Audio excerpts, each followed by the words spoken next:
She looked me in the eye and said, "I don't want a dress from some woman who lived off her husband's money pretending it was love. Stop performing."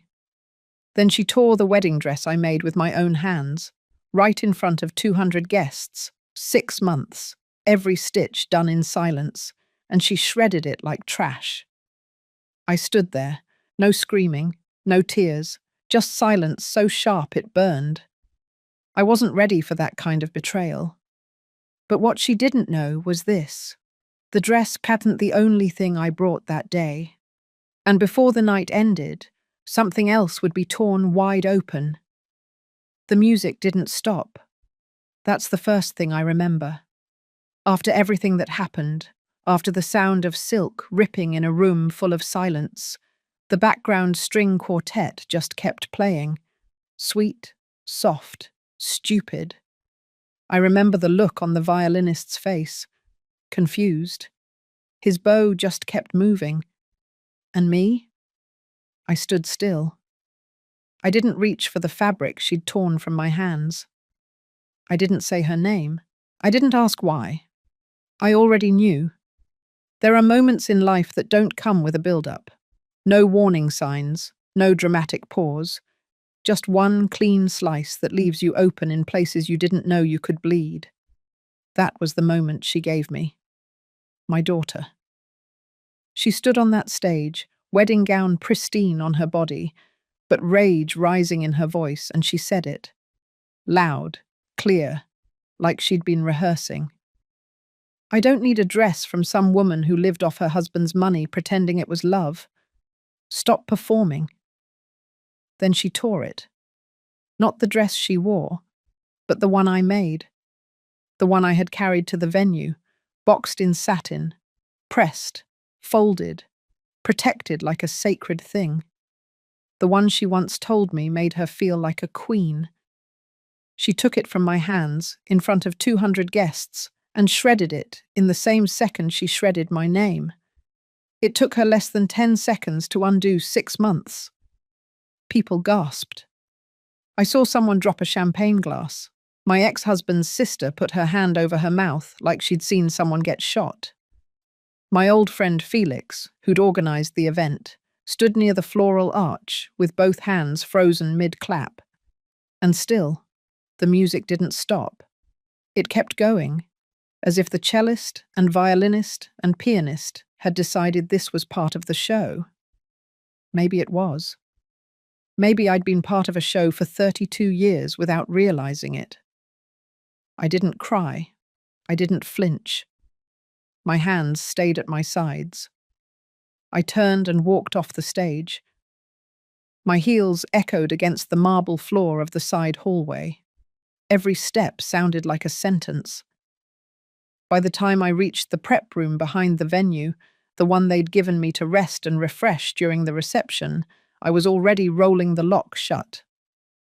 The room was too white, too clean, like nothing messy was allowed in, but mess had already come.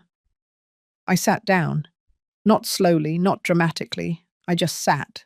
My bag was on the couch where I'd left it earlier that morning, tucked neatly under a shawl. Inside it was the folder, the one I'd had drawn up 3 months ago.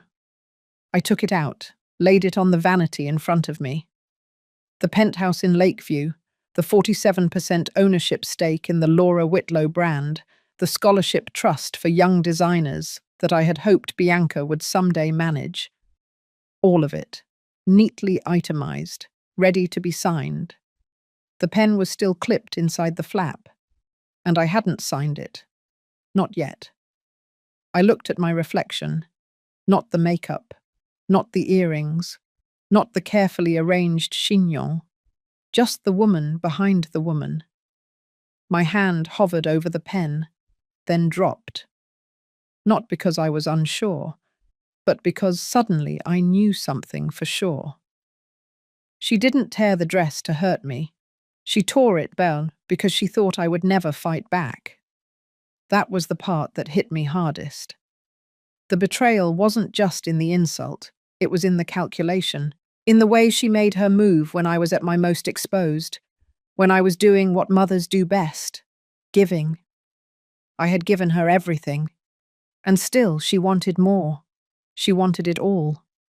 And now, for the first time in a long time, I wasn't interested in protecting anyone. I didn't reach for my phone. I didn't call a friend. I didn't ask anyone what to do. I just sat with the facts. The dress was ruined. The moment was public. My silence would be taken as weakness, again. And yet, I had not signed that document. I had not given her my name, my business, my home, my trust. That was still mine. That was not shredded. Not yet. To those of you listening, you ever watch someone smile in your face while quietly planning how to erase you? That's what this was. And in about 24 hours, I would learn that my daughter wasn't just cruel on instinct. She was strategic and stupid enough to leave a trace. I didn't sleep that night, not because of heartbreak, not even from the humiliation. It was something quieter than pain, and colder, a kind of stillness that made every hour stretch, the kind of silence that doesn't want comfort, just space. I sat in that hotel room for hours. The walls felt too polished, too beige. The couch was stiff. Even the lamplight seemed artificial, like nothing in that room had ever seen real life. The dress was gone, torn to shreds and collected by venue staff, probably now in a trash bag behind the reception hall. But the folder was still here, the folder with my entire life inside it. I laid it on the table in front of me. Again, same contents, same weight, same decision. It had been printed 3 months earlier, notarized, checked, rechecked. My signature line at the bottom was still blank. I had planned to sign it during the reception. Quietly. Hand it to my lawyer first thing Monday. The symbolism would have been subtle, but powerful.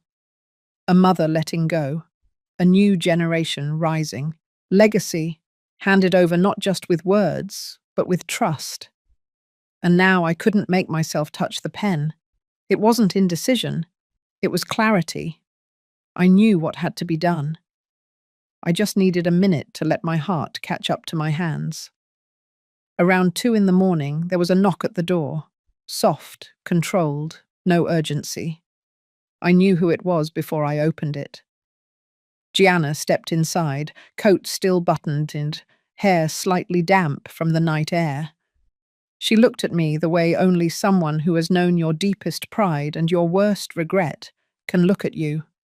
Not with pity, with knowing. I didn't speak. She didn't ask. She saw the folder on the table, sat down, took her gloves off one finger at a time, then finally said, not loud, not dramatic, just firm, "You didn't sign." I nodded. Her eyes stayed on mine, steady. "Good," she said. She didn't need more explanation. That's the thing with old friends. They don't need the details. They feel the fracture. She poured herself a glass of water, then looked back at me. "I always thought Bianca admired your strength," Gianna said. "Now I think she mistook it for softness." "That's on her." I leaned back. My bones were sore. I felt 73 all at once. But my mind was sharp, sharper than it had been in years. I said nothing. But I opened the folder, flipped through each page. Slowly. Each line of ink was a contract waiting to be broken.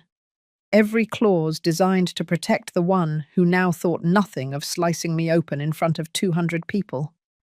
The penthouse, the shares, the scholarship fund. It was all here, and it was all mine. Still. I closed the folder again, set it aside. Not in anger, just with finality. A few hours later, just as dawn crept across the hotel windows, Gianna had dozed off in the armchair. I sat with my back straight, watching the light shift across the carpet. Then my phone buzzed. An email. No subject, no sender name I recognized. But the first line of the preview froze me. "You don't know me, but I owe you something." I opened it. No greeting. Just a video file attached. Under it, one sentence. "You helped me get through law school. I never forgot." The initials at the bottom were simple. JK. I downloaded the video, pressed play, and there she was. Bianca. In a boutique conference room, one I didn't recognize. Sitting across from a lawyer I did recognize. His name was Roman Pierce. Younger, sharp, always pushing lines. She was talking. Calm. Confident. Too confident. I heard my name. I heard hers. I heard the words transfer, paperwork, notarized without her knowledge. Then I heard the worst one. Power of attorney. She was planning to fake it, to get me to sign under false pretenses. She was already 2 steps ahead, as if my consent was just an inconvenience to be handled quietly. Then the final blow. She laughed. She actually laughed and said, "She'll sign anything if I cry hard enough." I paused the video. My heart wasn't racing. It was steady, because now I wasn't in the dark anymore. I wasn't just hurt.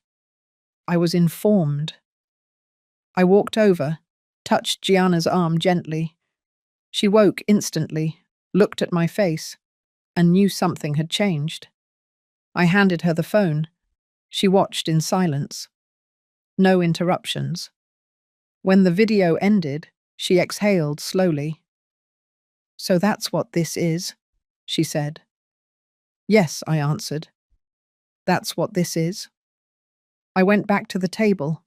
The folder was still there. I didn't need to sign it anymore. I needed to burn it. But not just the papers, the entire performance. Because now I had something far more valuable than a transfer of assets. I had proof. And proof, handled properly, could destroy an empire built on appearances. Bianca had torn my gift to her in front of the world. Now it was my turn. And I wasn't going to do it with a scream. I would do it with a screen and a spotlight. The morning after the wedding didn't begin with a sunrise. It began with a knock. I had just stepped out of the shower, hair wrapped in a towel, robe cinched tight. The folder was still on the table, closed now for good, but I hadn't moved it. I didn't need to. It no longer mattered. Gianna opened the door. She was dressed in black, not mourning, just focused. She carried her laptop, her phone, and something in her eyes that reminded me of the way we used to walk into boardrooms. Purpose, sharp and measured. There was no need for pleasantries. She sat, opened her laptop, and asked what time the brunch began. I told her 11. Bianca had scheduled a farewell brunch for the family and VIP guests. It was supposed to be her soft landing, her curated last word. Champagne, mimosas, a last parade in front of the sponsors. It was also the perfect place to give her something back. I handed Gianna the flash drive I'd copied the video onto. She didn't ask how I'd done it. I hadn't slept much. I didn't need to. My mind had worked overnight in silence. Every click, every step, every choice, made with the same steadiness I used to design my most complicated gowns. Gianna loaded the file. We checked the audio. We tested playback. No glitches. Then she called someone. A woman named Paula, a tech coordinator for the venue. I didn't know her well, but she'd worked with Felix for years. Professional, efficient, discreet. By 9:30, Paula had joined us. She didn't ask what was on the file. She only asked for the cue. I gave her a timestamp. Not at the beginning of brunch, not during the toasts, just before dessert. When the attention would be high, the mood light, and Bianca's guard at its weakest. She nodded once. No fuss. After she left, Gianna looked at me. She said this would change things. I said they were already changed. We didn't need to rehearse.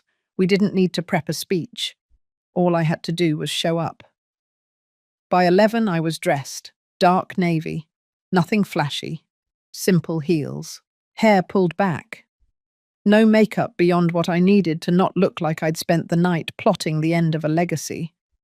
The venue was buzzing, waiters with trays, soft jazz playing, cameras flashing. Bianca was already there, greeting guests table by table. She had changed into a cream silk dress, minimal jewelry, that fake air of humility she wore like perfume. I watched from the back. She laughed a little too loudly, hugged people a little too long. Even her eyes were performing. I saw Felix standing near the entrance. His mouth tightened when he spotted me. I walked to him, slow, steady. He leaned in, told me Paula had the cue set. All he needed was my signal. I gave him a nod. Nothing more. I didn't sit. I didn't mingle. I stayed at the edge of the room, sipping coffee that had gone cold in my cup. At 12:23, Bianca took the mic. She thanked everyone for being part of the most beautiful day of her life. She thanked her team, her planner, even Felix. But not me. Not once. She raised her glass, said something about beginnings and love and community. Then she said, "And now, a special little video, a surprise tribute." That was my cue. Felix stepped forward, tapped the control. The room darkened, the screen behind her lit up, and the performance ended. There she was, Bianca, on camera, sitting in that boutique conference room, her voice cool, sharp, certain, talking about my assets like they were hers already, walking through plans to mislead me, explaining how she'd forge a document I hadn't even signed yet. Then came the sentence. "She'll sign anything if I cry hard enough." The laughter that followed wasn't from the audience, it was from her, on screen. And in the real room, no one laughed, not a single soul. The silence was thick, sharp. I had heard that silence before. It was the same one I'd carried all night. Now it wasn't mine anymore. Bianca turned, slow, her eyes wide. Her mouth opened, but no sound came out. Someone at the next table gasped. I saw two of the sponsors exchange looks. One woman stood up and walked out. Another checked her phone, then gathered her things. Bianca tried to speak, but Felix had already killed the mic. There was no saving it now. I walked forward, not rushed, not angry, just certain. I didn't speak to her. I didn't need to. Instead, I turned to the crowd, the friends, the relatives, the investors. I held up the folder. "This was going to be hers," I said. Then I dropped it into the waste bin beside the stage. That was it. No theatrics, no explanation, just truth, presented without apology. The crowd didn't clap. They didn't need to. The moment didn't call for noise, it called for clarity. And that was exactly what I gave them. When I turned to leave, I didn't look back. Bianca remained frozen, standing in front of a room that no longer believed in her.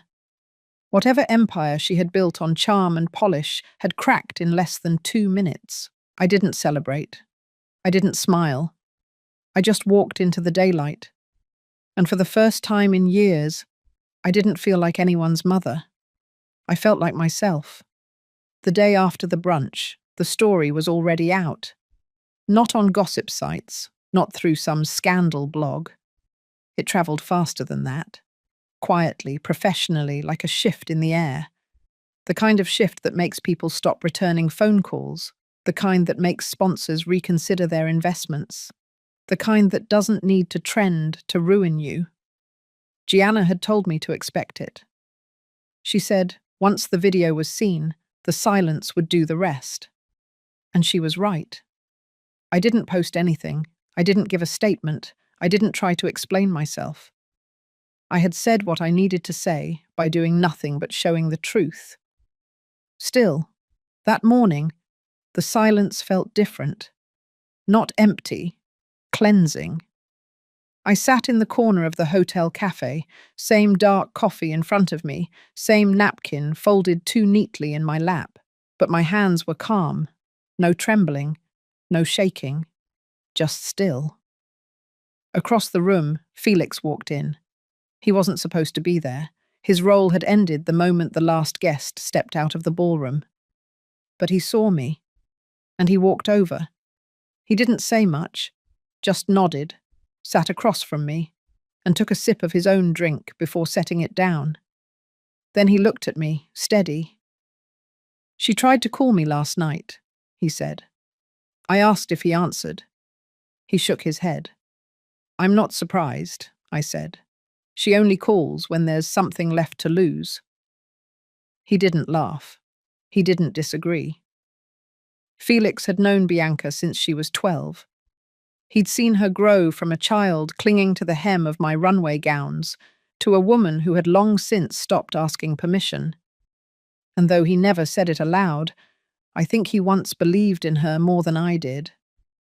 Now he looked tired, not from the event, from the truth of who she'd become.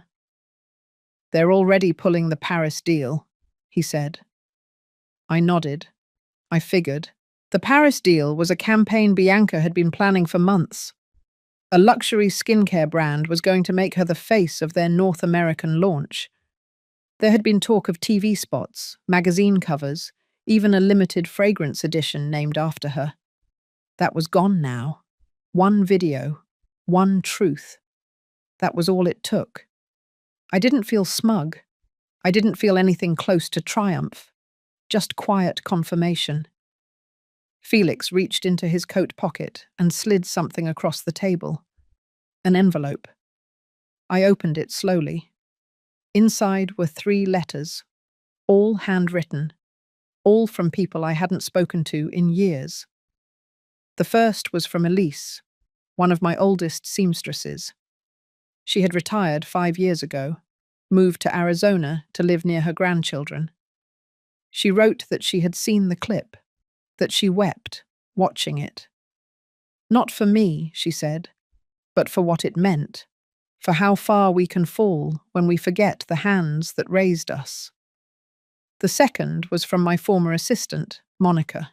She thanked me for not staying silent, said she showed the video to her own daughter, as a warning and a lesson. The third was from a woman named June. I didn't recognize her name at first, until I read the second line. "You probably don't remember me," she wrote, "but 20 years ago, you gave me a ride home in the rain. I was the intern who got stuck after the gala. You told me never to apologize for taking up space." She ended with one line. "Last night, you took up the right space." I closed the envelope and placed it in my bag. Felix stood. "You reminded people of who you really are," he said, "and who she really is." Then he left. I sat there for another hour, let the coffee go cold again, didn't mind it this time. Later that afternoon, I got a call from Gianna. Her voice was clipped, direct. "The inquiry is open," she said, meaning the Office of Adult Protective Services had officially opened a case. Bianca's behavior at the wedding, combined with the video, had triggered a review. It would be slow, maybe even quiet, but it was real. Gianna said they'd be reaching out to Bianca's firm, to former colleagues, even to me, though I had no more interest in testifying. I had done what I came to do. Now it was her turn to answer questions. That night, I returned home to Chicago. The penthouse was clean, too clean. Bianca had sent someone to prep it before the wedding. The fridge was full of almond milk and sliced fruit I didn't eat. There were fresh white roses on the table. A card that read, "Welcome back, Mum." I tossed it in the trash. Then I opened the balcony doors. The city lights stretched beneath me, quiet and blinking.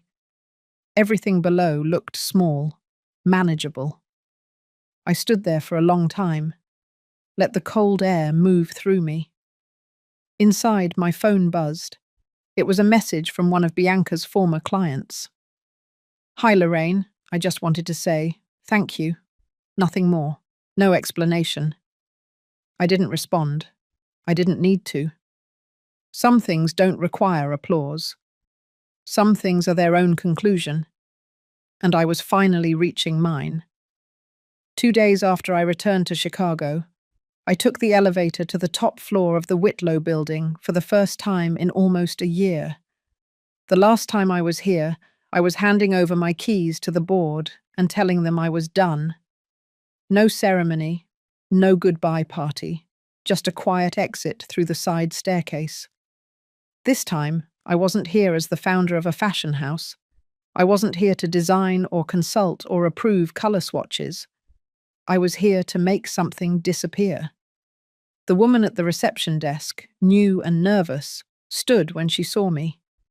She must have recognized me from old press photos, or maybe just from the way I carried myself. She asked if I had an appointment. I said no. I told her to call upstairs. 5 minutes later, the head of operations met me at the elevator. His name was Carter, young, crisp, always in a suit one size too tight, as if he was trying to make himself look larger than he felt. He led me into the boardroom without asking why I was there. Maybe he already knew. The entire company had seen the clip by now. I could feel it in the way people avoided eye contact in the hallway. Respect mixed with caution. We sat. He offered coffee. I declined. I pulled out the folder. Not the one from the wedding. A new one. Thinner. Simpler. This one contained a single page. It was a formal withdrawal of all future brand licensing under my name. Effective immediately. No extensions. No negotiations. The rights to my signature line would revert to the company, but only for archival use. No new releases. No tribute collections. Nothing further printed, sold, or celebrated under my name. Carter read it twice. He asked if I was sure. I said yes. I stood. I shook his hand. And I walked out. That was the end of Laura Whitlow, the brand. But it wasn't the end of the name. That same afternoon, I visited Gianna's office. She had already cleared her afternoon calendar. Her team had a separate file waiting for me, one with a new name on it. The Whitlow Foundation.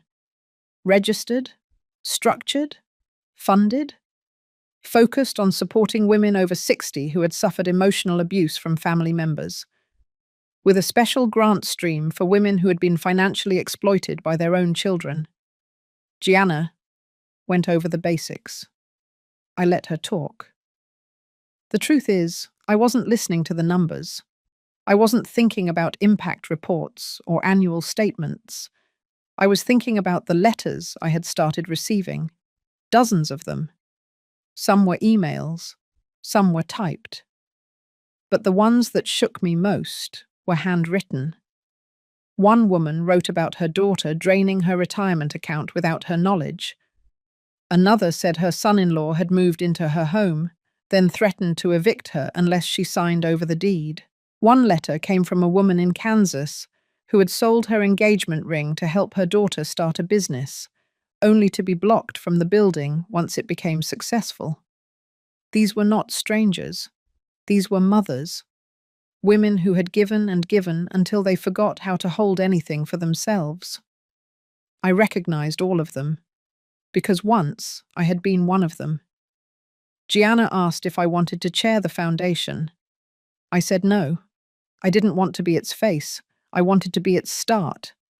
That evening, I took a cab across town. Not back to the penthouse, not to a dinner. To a small studio space I hadn't stepped foot in for almost a decade. It was dusty, cold, still smelled like linen and glue, and the hint of old perfume in the air. This was where I started, the original Whitlow studio. Before investors, before branding, before the boardroom. I unlocked the back room. the place where I used to keep scrap fabric. The walls were still lined with shelving. I found the corner where I had tucked away one particular box, marked only with my initials. Inside it were the remnants of dresses that had never made it to the runway, pieces too personal to sell, swatches embroidered with names that never got announced, the kind of fabric that doesn't go out of style because it never went in. I sat on the floor, opened a second box, found the remnants of the wedding dress Bianca had torn. I hadn't thrown them out. I couldn't. They were clean, pressed, stacked neatly, folded by a staff member who probably didn't know what had happened to them afterward. I ran my fingers over the lace, the beadwork, the silent work of months. Then I pulled out the shears from the drawer nearby. One by one, I began to cut each piece into long, even strips. I didn't cry. I didn't shake. I was making something new, something not meant to be worn, but shared. By midnight, I had 12 fabric bands, each one sewn with a line of hand-stitched thread in a soft slate grey. Each one read the same thing. You are not invisible. I placed them in individual boxes, no logos, no notes. They would go to 12 women I had already chosen from the letters, the first recipients of the Whitlow Fund's inaugural gesture. Not for press, not for show, just for dignity. And in that studio, with scissors in my hand and dust in my hair, I realized something. Bianca had tried to wear my name like a crown, but names, real names, carry weight. And sometimes, the only way to keep yours is to take it off the shelf, strip it down, and start again. The music swelled as the main course was served, the clink of silverware barely masking the rising buzz of alcohol and laughter. Bianca was in the center of it all, radiant in her second dress of the evening, a sleek satin piece designed to hug every inch of vanity. Her laugh floated through the hall like nothing had happened, like she hadn't ripped her own mother's heart out hours earlier. I sat in silence at a table near the edge of the room, a seat they thought would humble me. My dress was clean, simple, pale blue. No makeup but a soft red lip. I looked like someone's grandmother who had wandered in from the garden, and maybe that made it easier for them to forget what I used to be. They thought I came to give blessings. They had no idea I came with evidence. I waited until the toasts began. The best man stumbled through a half-hearted speech. A bridesmaid read a poem she clearly didn't write. Bianca held her wine, smiled graciously, and dabbed fake tears from her cheeks. I stood. My chair scraped the floor with a clean, cold sound. The microphone was unattended. No one noticed at first. But the second my voice came through the speakers, clear and steady, all forks dropped. I wasn't planning to say anything tonight, I said, but since I made the dress she destroyed this morning, maybe I have the right. Gasps scattered like birds startled from a tree. Bianca froze. Her jaw stiffened, the corners of her mouth twitching to hold that social smile in place. You all saw her tear it. But what you didn't see, I continued, is what she did weeks before today. I pulled the small remote from my pocket and aimed it toward the screen behind the band. A projector flickered to life. Lights dimmed. The video played without sound at first. Bianca, sitting in a leather chair. Next to her, a man in a grey suit. Her lawyer. The video had a timestamp, the name of the office, the logo clear. Then came the audio. Her voice. She'll sign anything if I cry hard enough. Just make the paperwork look normal. I need the penthouse and the Lakeview shares transferred by June. A rustle in the room. Someone stood. Others whispered. It's time she gave me something for once. Bianca's voice rang again. I'm tired of pretending to love that woman. I let the video play to the end. 37 seconds. That was all it took. I stepped back to the microphone. I was going to surprise her today, I said. I had the legal documents ready, the penthouse, the fashion house shares, and a private scholarship fund in her name. All ready to sign. All gone now. Bianca stood, finally. Her face had lost all colour. "That video is fake," she said, voice cracking. But no one looked at her. They were watching me. The woman who had built everything, survived betrayal, and now stood calmly in front of 200 people, tearing down the illusion they had helped create. I turned to the side and handed a second envelope to the attorney standing at the edge of the room. "These are the papers nullifying any prior transfer intentions," I said. Effective immediately. Bianca rushed toward me. A few guests stepped in, gently but firmly stopping her. Her new husband looked between us, confused, betrayed, cornered. His parents whispered to each other, their eyes cold now, calculating. "And finally," I said, "the scholarship will still exist. But it will carry a new name, not hers.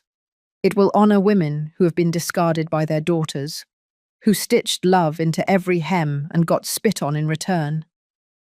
The room fell into stunned silence. I walked off the stage without waiting for applause. Behind me, the DJ hesitated. Music returned faintly. A few guests clapped, unsure. A table of older women nodded slowly. Another man patted me on the arm as I passed. I didn't look back. In the hallway, I paused, took out my phone. A message had arrived 5 minutes earlier, from the paralegal I once mentored years ago, the same one who had sent me the video. All she wrote was, "You were always the one with grace. She forgot that." I put the phone away, stepped into the cool evening air. Back in the ballroom, Bianca stood on the stage alone. Dress slightly wrinkled now, makeup melting at the corners of her eyes, surrounded by empty glasses and half-eaten cake. The lights above her flickered, then dimmed, just like her spotlight. The silence after the collapse of Bianca's wedding was louder than any scream.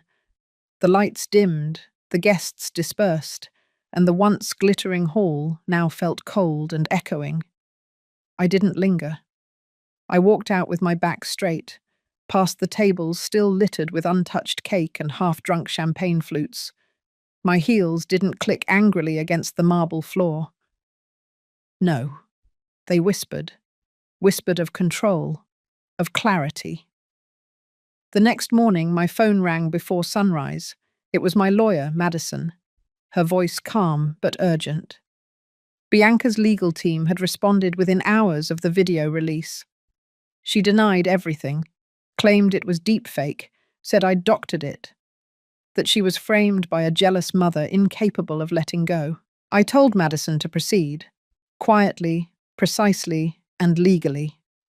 By noon, an injunction had been filed to block Bianca from accessing or altering any financial accounts or properties tied to my name, or Laura Whitlow Holdings. She wouldn't be able to touch the penthouse, the brand, the scholarships. Not a cent.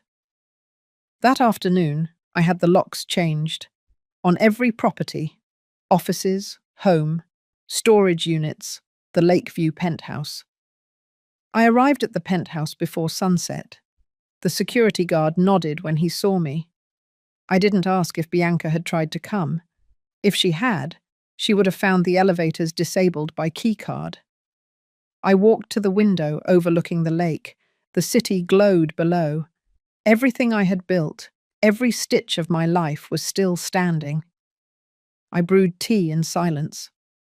The same chamomile blend I used when Bianca was little. She used to call it golden water. She would sit on the kitchen stool, feet swinging, telling me her dreams. That memory didn't bring tears. It brought a calm sadness, the kind that doesn't scream, but breathes in slowly. That night, the media began whispering. Blogs picked up the clip. Former employees of Bianca started leaking stories. Whispers about her methods, her treatment of interns, rumors about her pressuring suppliers.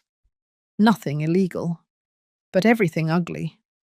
The court of public opinion moved faster than I expected. By morning, Bianca's name was trending for the wrong reasons. A call came from our board. They requested an emergency meeting. Not with me. With her, she didn't show. Instead, she tried to go live on social media, her voice shaking, blaming trauma, blaming the pressures of being raised by a famous mother, saying she cracked under expectations. But the audience was unforgiving. They didn't see vulnerability. They saw manipulation. Comments flooded in, some cruel, most blunt. The tide was turning. By the third day, 3 of our largest retail partners had suspended collaborations involving Bianca's designs. And Madison informed me quietly that a former paralegal from Bianca's lawyer's office had reached out. The same person who sent me the video anonymously. They were willing to testify if needed. I didn't feel triumphant. I felt clean.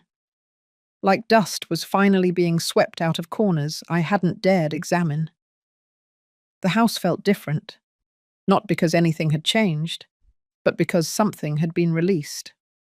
Like a tension I'd carried in my spine for years without realizing. Late that night, I found a letter slid under my door. Bianca's handwriting, tight, shaky. She asked to meet, privately. No lawyers, no cameras, just her and me. At the old cottage on Hemsworth Road, the one where I used to take her on weekends when she was young, where we painted birdhouses and made pancakes. I didn't respond immediately. I waited 3 days. I let silence speak first. On the 4th day, I drove out. The cottage looked untouched. Same creaky steps, same wind chime that clinked like laughter. She was already there, sitting on the porch swing, not in designer clothes, just jeans and a sweater. Her hair pulled back. For a second, she looked like the girl I raised, but I knew better. I sat down across from her. I didn't speak. I let the silence stretch. She broke it first, apologized, said she didn't know what came over her, blamed stress, her husband, expectations. I listened, but I didn't react. I kept my face still. Then she said it. That line. I don't need a dress from a woman who drained her husband's fortune and pretends to care. Stop performing. Hearing it again, in that space, with her voice small and cracked, didn't soften it, it sharpened it. I leaned in, not to comfort her, but to make sure she saw my eyes clearly. I told her I heard every word. I told her I carried them like stones in my coat. Heavy, cold, and real. She asked if I'd ever forgive her. I said forgiveness wasn't owed. It was earned. She nodded, eyes rimmed red. We sat in silence again. Then I stood. I told her I hoped she found her way, but not through my doors. I left her there, on that swing, in the twilight. As I drove back, I didn't look in the rearview mirror. There was nothing behind me I needed to see anymore, only the road ahead, and the version of me I had reclaimed. Not a mother, not a martyr, not a victim, just a woman who finally said no, and meant it. I did not return to the penthouse that night. I didn't even stop to think of what to pack. I left everything behind except my dignity. I stayed at a small inn just north of the city, tucked between the lake and the old trail where my husband and I used to walk during the early days of our marriage. It was quiet. No one there knew who I was. No headlines, no whispers, just silence and the hum of wind moving through pine trees. That first morning, I watched the sunrise from the porch and felt nothing. No sadness, no anger, no victory, just space. And in that space, I began to breathe like I hadn't in years. My phone had long gone silent. Whatever storm had hit Bianca, it had turned inward now.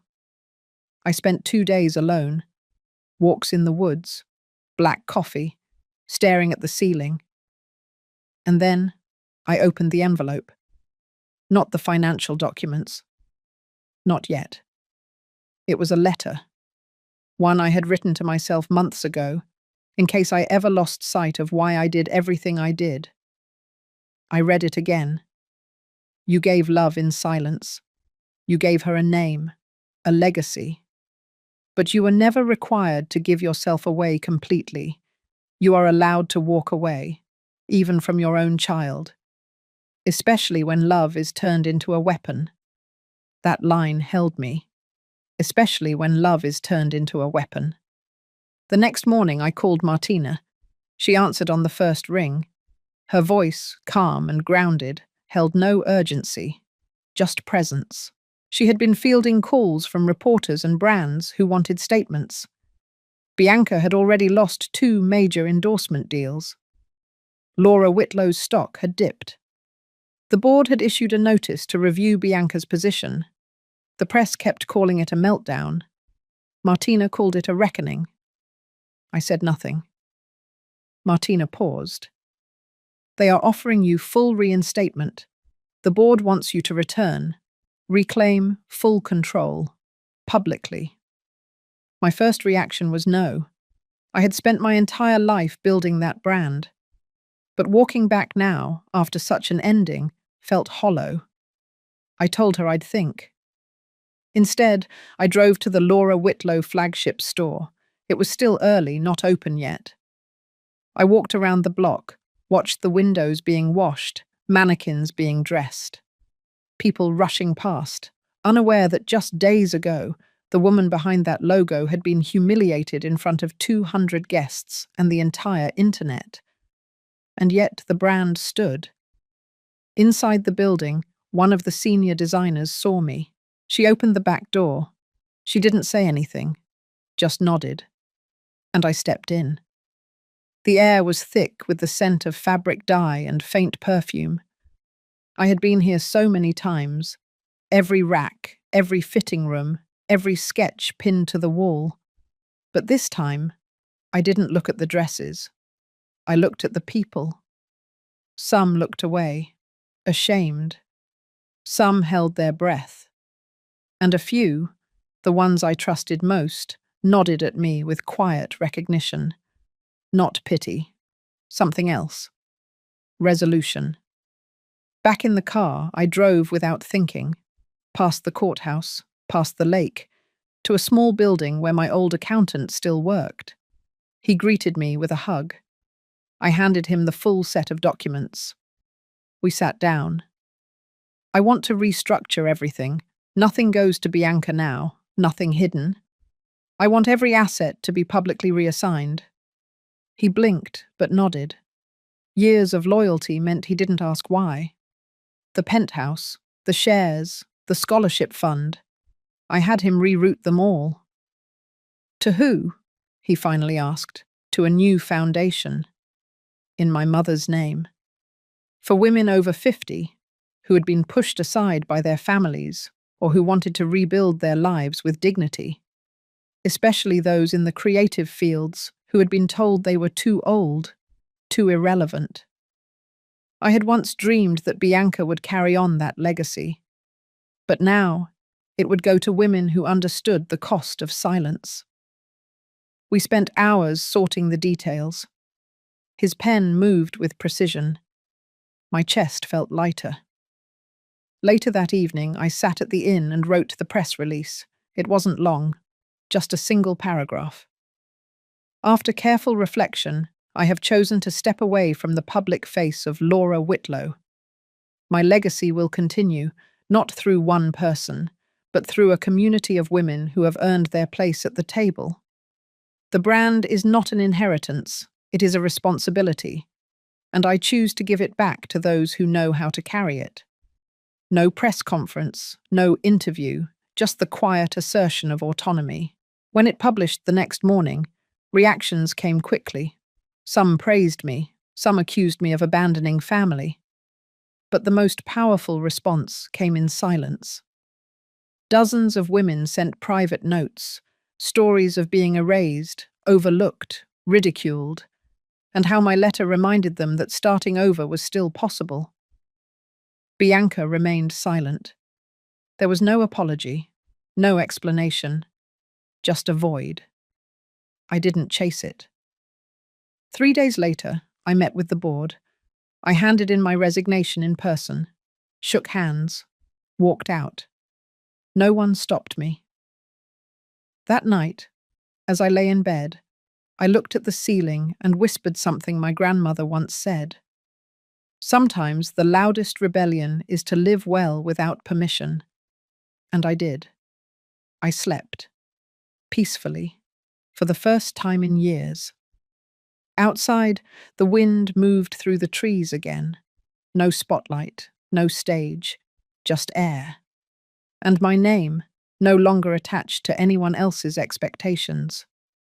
Tomorrow I would begin again, not to prove anything, not to recover anything, just to live. By the time the gala arrived, I had learned to sit with the silence. Not the kind of silence that comes with loneliness, but the kind that follows storms, when the wreckage has settled and the sky dares to turn blue again. My name was still on the guest list, printed in gold ink beside the word honorary, though I had not RSVP'd. They had invited me out of obligation, not respect. I planned to attend anyway. The event was held at the Sterling Museum downtown, a building Bianca used to call stuffy and outdated. Now she had it strung in silk drapes and false elegance, like she was trying to rewrite history. The moment I stepped into the foyer, the temperature of the room shifted. Eyes tracked my steps. My dress, plain black with a grey shawl, stood in stark contrast to the sequins and curated glamour around me. I wore no makeup. I didn't smile. Bianca spotted me from across the room. Her lips curled into something that wanted to be a grin, but came out as a smirk. She looked radiant on the outside, but the cracks were visible to me. The way her fingers twitched, the nervous glances toward the press booth. She hadn't expected me to come. That was her first mistake. The second mistake was putting her name on the award.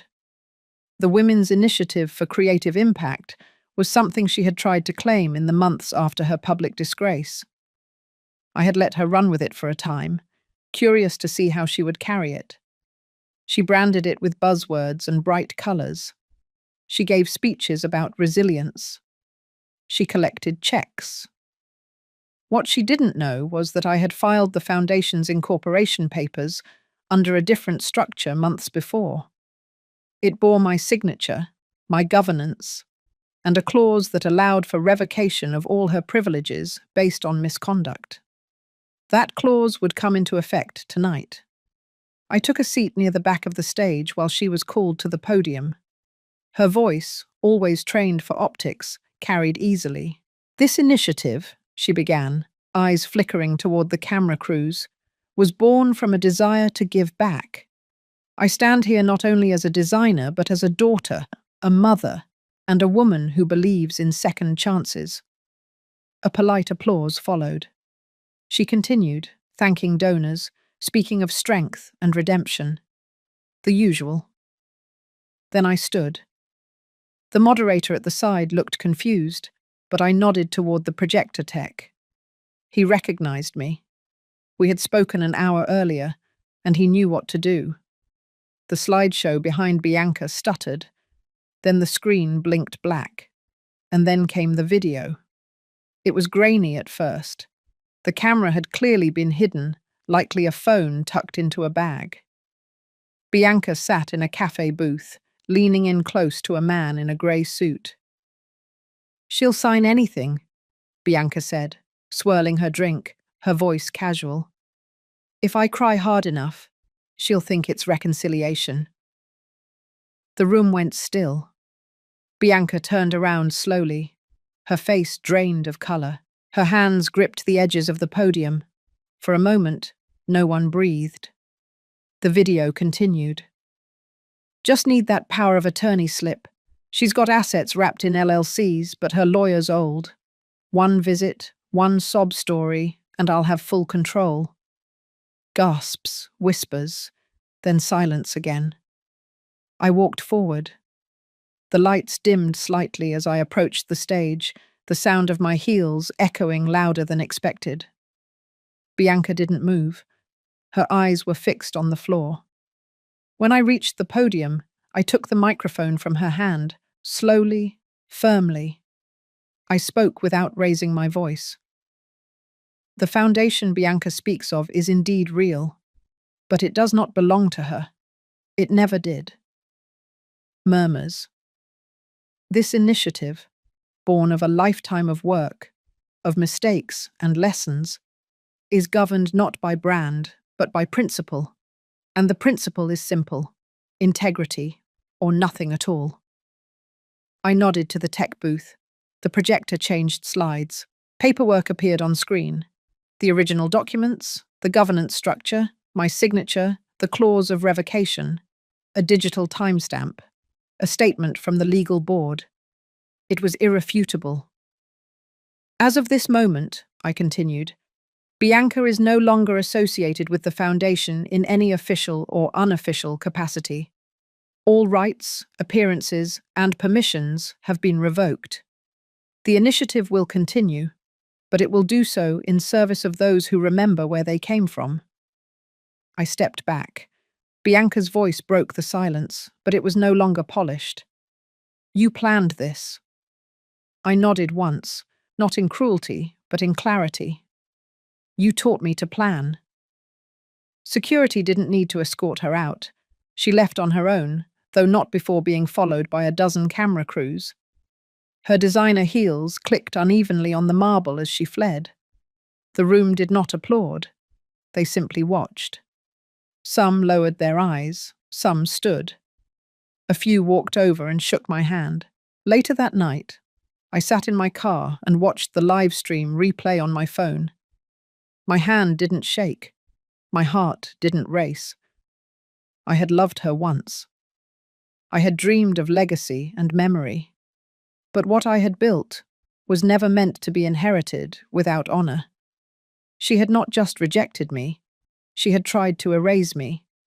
And now, her name would be the one forgotten. I walked into the room that had once been my studio, a place filled with sketches, threads, and dreams. The table was cleared now, every paper stacked neatly as if it had never known chaos. But today, the chaos had already unfolded, and it was just the beginning of Bianca's unraveling. The press conference was about to start in less than 15 minutes. I sat quietly at the edge of the room, glancing over the final statements my attorney had drafted.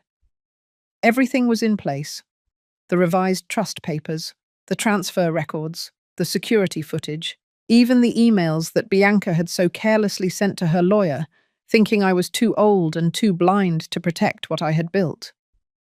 The video leak had already begun circulating online. My assistant had quietly sent it to a few key fashion bloggers and industry watchdogs. It wouldn't take long. Bianca had betrayed me with confidence, but she forgot that I had loyal allies who never once sought my money, just my kindness. I looked out the window, the clouds low and heavy over Lakeview. This was supposed to be the happiest week of her life. Now she had become a cautionary tale in every executive circle that once admired her smile. Just a few hours earlier, she had been radiant, posing in front of our family estate, smiling for cameras, hugging friends.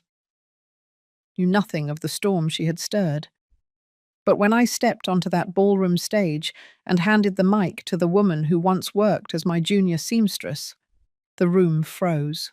Her voice was steady as she told them how Bianca approached her to backdate a dress design contract that never existed. How Bianca threatened her, then offered $5,000 to lie. And how she had recorded everything. I didn't have to say much. I let the facts speak. Bianca had tried to frame me, the very woman who had once spent sleepless nights sewing samples to save the business as when banks turned us away.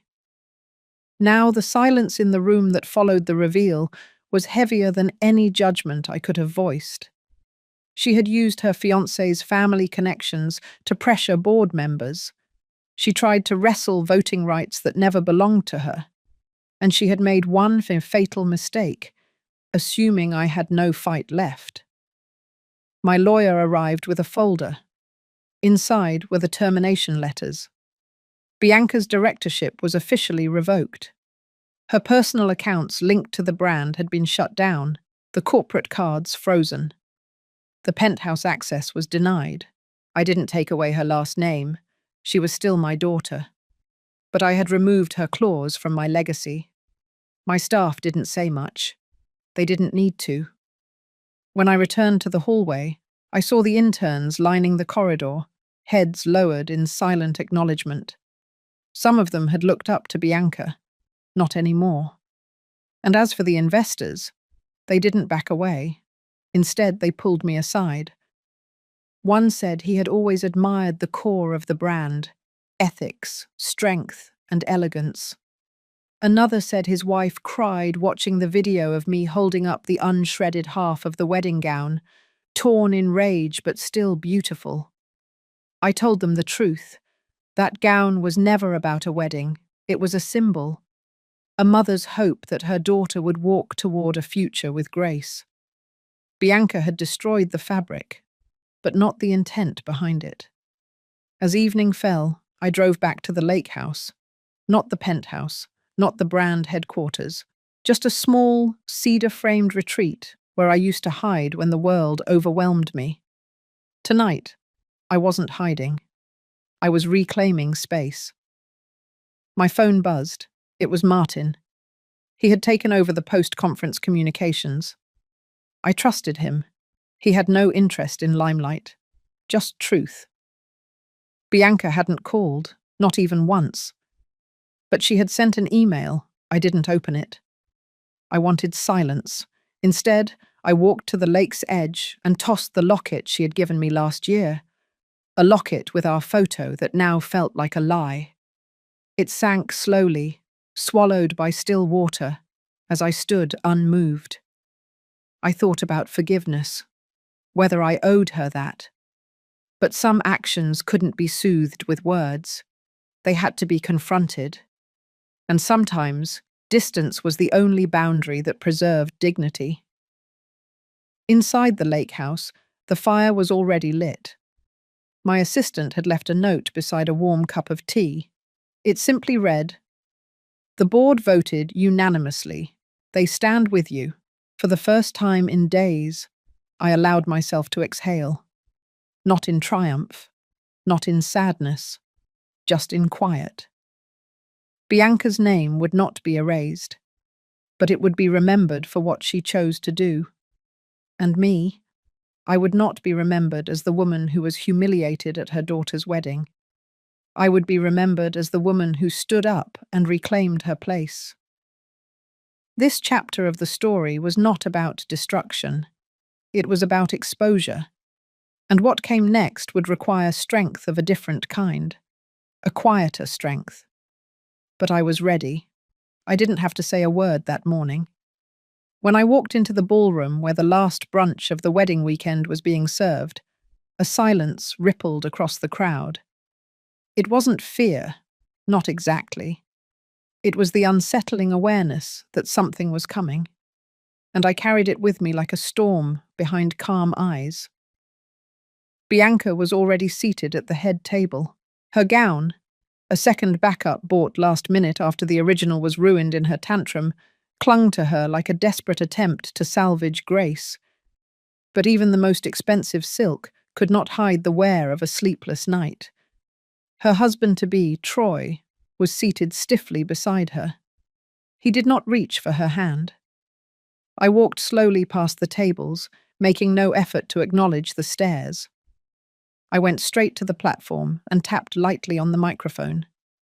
No music, no announcement, just the raw sound of a woman who had swallowed betrayal too many times and finally decided to let it burn its way out. "Last night," I said, "I had a dream. But it wasn't made of flowers or white veils or a mother's wishes. It was a recording of a meeting of my daughter and a lawyer, talking about forging my signature to transfer assets I built with my own hands and mind. And her words were so precise, so rehearsed. She said, "She'll sign anything if I cry hard enough." I paused. You could hear cutlery drop. No one moved. I glanced down at Bianca. Her face was frozen, but her fingers twitched near the napkin. She knew what was coming next. Behind me, the projection screen came to life. A brief video clip played. Bianca, sipping wine, laughing too confidently, then turning to the man beside her and sliding a document across the table. The audio was clean. She won't read it. She's sentimental. All I need is the right setting. Gasps erupted. A woman near the back placed a hand over her mouth. A man whispered something to his wife. Troy stood up slowly, his eyes fixed on Bianca as if seeing her for the first time. I turned back to the microphone. "This is not about revenge," I said. "This is about clarity." I had once planned, as a gift of love, to sign over the penthouse in Lakeview, the Laura Whitlow shares, and the education fund into my daughter's name this morning. I had carried those documents in my purse for weeks, hoping, believing. Today, they will be destroyed. From my bag, I pulled out the thick envelope. Without breaking eye contact with Bianca, I held it over the ceremonial flame set on the side for candles. The paper caught fast. Flames licked up the edges, swallowing years of good intentions and maternal blind faith. The room erupted. Some stood, unsure whether to intervene or applaud. Some stayed seated, shocked into stillness. But the roar in Bianca's ears must have been deafening. She lunged forward, pushing past Troy, knocking her chair aside. Her voice, high and cracking, screamed across the room. "You planned this, you sick old witch. You wanted me to beg." I stood there, calm. For once I felt nothing. No rage, no sorrow, just the strange release of a chain being unshackled. I turned to the crowd. If you've ever mistaken silence for weakness, take note. Then I left. I didn't look back. Later that afternoon, the legal cascade began. Bianca's scheme was forwarded directly to the family's longtime attorney, who immediately issued a statement to freeze any legal changes regarding the company shares and property allocations. The digital file of the meeting had already been reviewed. Fraud, intent, collusion, words that taste like iron.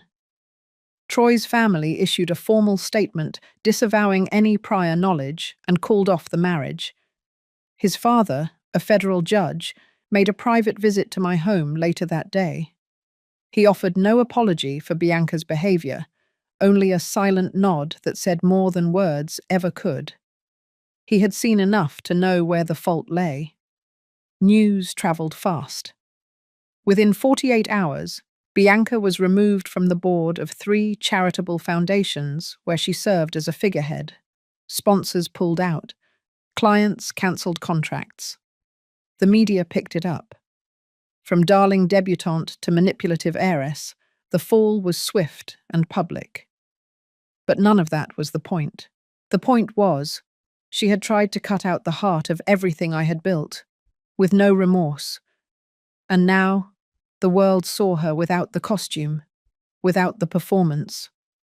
For the first time in decades, I sat alone in my garden, no phone buzzing, no meetings, no tension in my shoulders. I drank tea. The wind shifted slightly. The air felt clean. Sometimes you have to burn what you once nurtured, not out of hate, but to protect the part of you that still knows how to heal. And in that quiet, I knew the hardest part was over. But the real conversation with her had yet to begin, and it would come. But this time, not on her stage, on mine. I didn't expect to cry at my daughter's wedding, but I did. Not out of joy, but because it was the end of a story I had been rewriting in my head for years. That morning, I dressed in silence, placed the legal folder into my leather handbag, and walked into the ceremony with a quiet heart. The room shimmered with flowers and glass and gold. Bianca was radiant. She had everything she ever wanted, including the spotlight. When the time came for speeches, I stood, calm and steady. I began with simple words, thanking everyone for being there, for loving my daughter. I glanced at Bianca, expecting a smile, but her eyes narrowed. Before I could finish my sentence, she stormed up to the stage, yanked the microphone from my hand, and shouted into the crowd. She spat venom, word after word. She called me manipulative, claimed I leached off her father's money, that I was a fraud who sewed a wedding dress just to parade myself around like a saint. She called me a woman who took everything and gave nothing but guilt. Then, to right there and here, she ripped the dress I had made for her, the same dress I had worked on for 6 months. Her nails tore through the delicate lace like it was tissue, and then, as if that wasn't enough, she shoved me, hard, until I fell against the edge of the stage. The room froze, my palms stung, my breath hitched. My daughter, my only child, humiliated me in front of everyone I knew. For a moment, it was quiet, unbearably quiet. Then I rose. I didn't speak.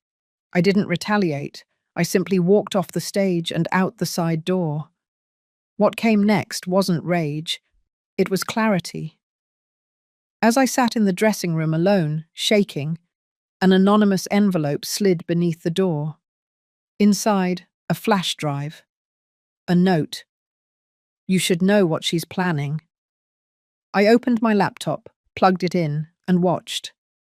There she was, Bianca, 3 weeks earlier, sitting across from a lawyer I had never met. Her voice was clear. She'll sign anything if I cry hard enough. I just need the right moment. The lawyer looked uncomfortable, even asked if this was legal. Bianca smirked.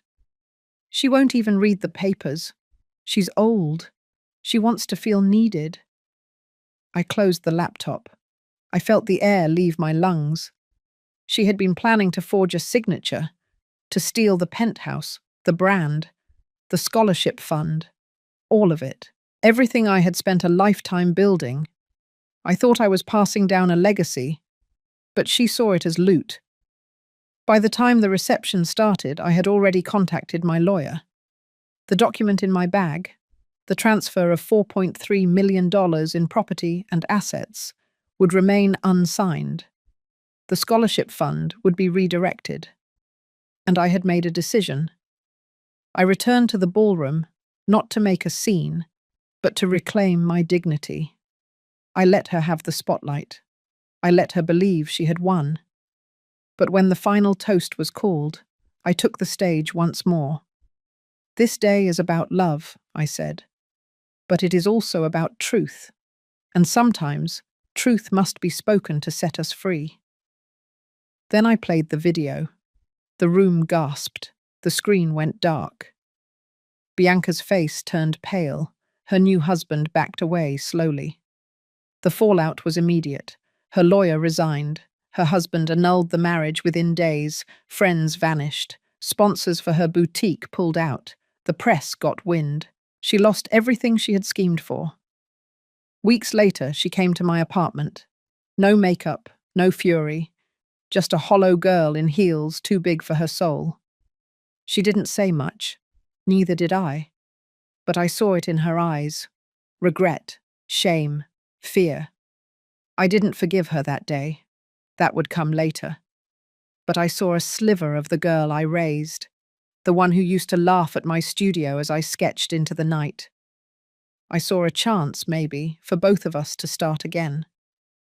I moved to a quiet town outside Portland. I reopened my workshop, not for profit, but for joy. I teach young women how to build something of their own, not just from fabric, but from self-worth. I am not broken. I am not bitter. I am beginning again. If you've ever been betrayed by someone you love, I hope my story reminds you that strength doesn't always roar. Sometimes it whispers in the choices we make after the pain. Thank you for staying with me through this journey. If this touched something in your heart, you're not alone. And maybe, just maybe, healing starts here.